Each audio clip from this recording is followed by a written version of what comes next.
Hey guys, so in this video, I'm going to play a little bit with Emergence, the other side of it, the true crime version.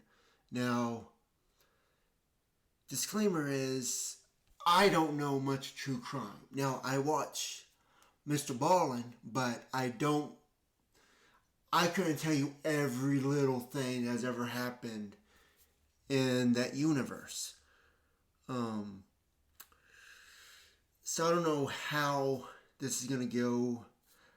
I get nervous when I start doing one of these because I don't know what to expect. So I have the script here and I'm going to paste it on here. It is going to be different than the original version because there's not going to be the characters. The characters are going to be using normal English. There are schizomorphisms. All that is the same. It's just we're not going to be using Polish or anything like that. It's a good simulation because when you're actually talking to people, eyewitnesses are one of the least reliable people to talk to when you're trying to get information. So it's to help simulate that. Communication, you can't rely on communication alone when you're talking to other people. So we're going to see how this goes. I have not played it like this. This is my first time doing this one. And we're going to have to see how it goes. So there's a lot that could be in here. I might know some. Most likely I won't. But we'll see how this goes.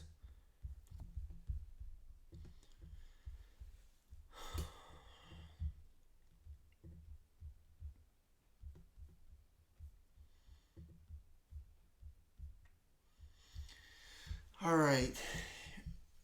Here it says, welcome to the very first episode of Emergence, the True Crime Edition. A game where ordinary clues are thrown out the window and replaced with structured cognitive chaos. Humanity spent thousands of years trying to communicate clearly. Naturally, we've decided to do the opposite. And that's how it is in true crime. Witness accounts, not always the best communication layer. Sometimes you get lucky, a lot of times you don't, or there's missing information. I mean, a lot can go wrong. So your objective is to identify a hidden subject known as the schizophagiomorphism. So how the game works. I secretly choose one category and one subject. You do not know the category. The first clue is chosen randomly. The episode's first clue is a 10-word schizophagia. So it's telling us what it's going to be. You know, this is where those words are out of order or they're random words that don't make sense. But we're going to figure it out. A schizophagia clue is not nonsense. Every word has a purpose, but the connections are deliberately scrambled.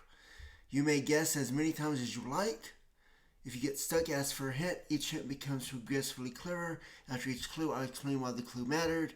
Since this is a pilot episode and everyone deserves a map before wandering into the cognitive maze. So, first clue is ashes, whisper, courthouse mirrors, vanish, witness, silence, verdict, remembers nobody, forever. Ashes would be the key word there. Everything else looks pretty much the same to me. Looks generic. Which is why I don't really like true crime. Ashes.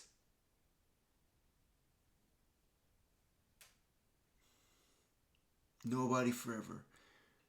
Nobody forever.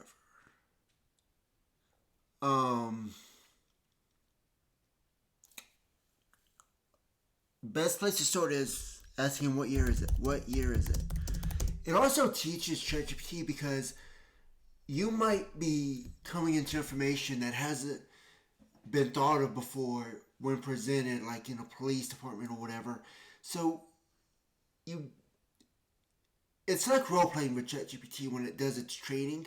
It has to figure out this stuff too. It knows the answer, but it doesn't know how to get to that answer. So let's see, what year is it? 1995.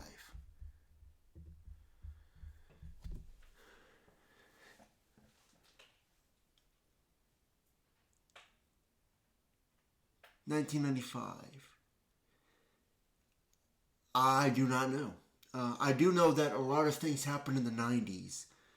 Um, Even somewhat more than the 80s. It says many schizophrenic morphism become much easier when you know when they belong. That's true. Knowing when helps. Because the seemingly unrelated words begin forming historic patterns instead of random associations.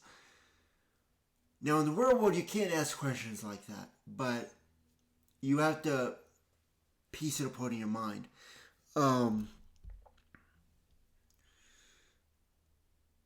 But if you were trying to come up with a solution to like a true crime thing, then knowing the year helps.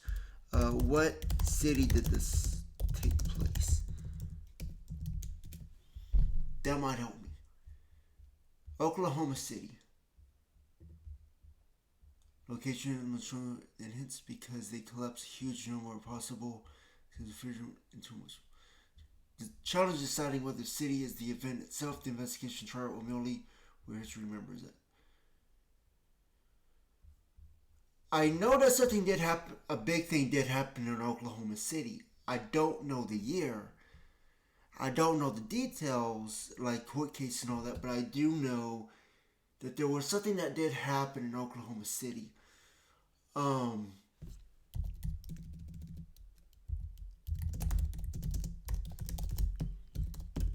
If this is not it, then I don't know.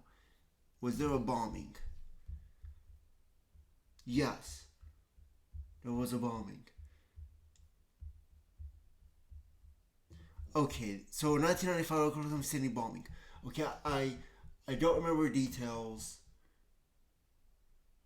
but wasn't there like a courthouse, like some sort? I don't remember exact details. Of course, if it was a bombing, the FBI would be involved, uh, in some way.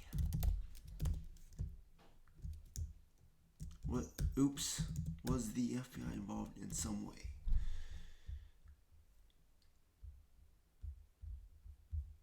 I don't. I know what this is. I just don't remember what it was.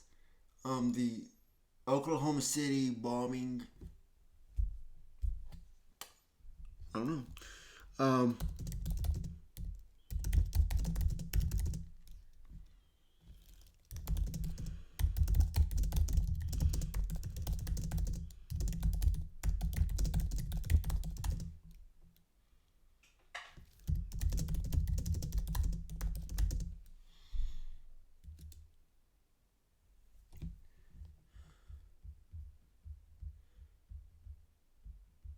yeah, a federal building was destroyed. Yeah, I remember this.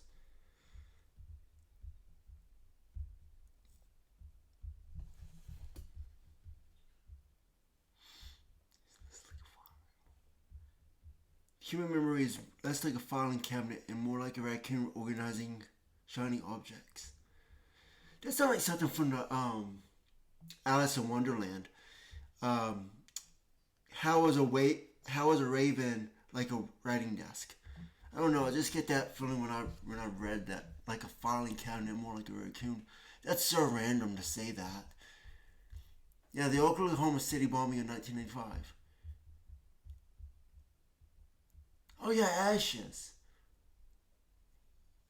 Yeah, the destruction from the explosion. Yeah, I was surprised I actually got that one. No one took me less than 10 minutes to figure out. Yeah, it was a federal office and not a courthouse. Yeah,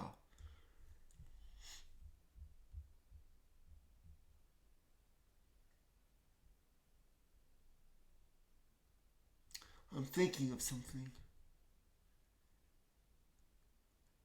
but no, that would have been Waco. They know something completely different. but something similar. But well, not really similar. But anyways, yeah, I like that one. I figured that one out pretty quickly.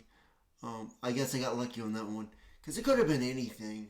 But yeah, I just wanted to show you how that worked, and I will see you guys in the next video.